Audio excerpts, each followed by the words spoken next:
গত বছর জুলাইয়ে ছাত্র জনতার আন্দোলন দমনে গণমাধ্যমের উপর স্পন্সরশিপ ও ইন্টারনেট সেবা নিয়ন্ত্রণ ও বন্ধ করে দেওয়ার সকল যোগাযোগ ব্যবস্থা।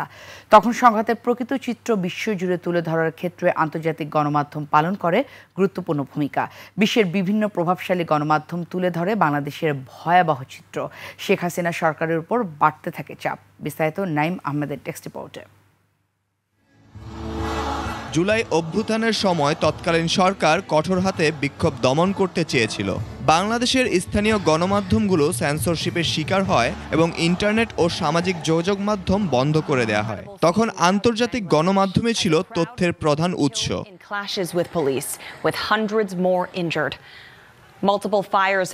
আন্তর্জাতিক গণমাধ্যমগুলো যেমন Al Jazeera, BBC, Reuters, Associated Press, New York Times এবং মানবাধিকার সংস্থা হিউম্যান রাইটস ওয়াচ ও অ্যামনেস্টি ইন্টারন্যাশনাল এই দমনপীড়ন ও মানবাধিকার লঙ্ঘনের ঘটনাগুলো বিশ্বজুড়ে তুলে ধরে।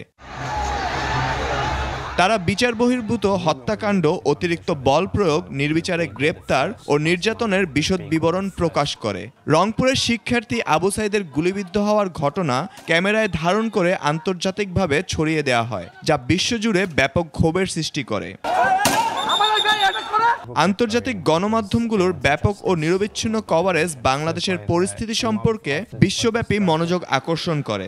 এর ফলে মানবাধিকার সংস্থা এবং জাতিসংঘের সংস্থাগুলো তৎকালীন বাংলাদেশ সরকারের উপর ব্যাপক আন্তর্জাতিক চাপ সৃষ্টি করতে সক্ষম হয়।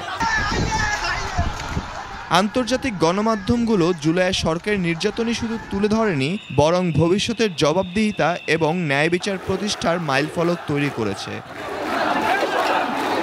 নাইম আহমেদ, 21 টেলিভিশন।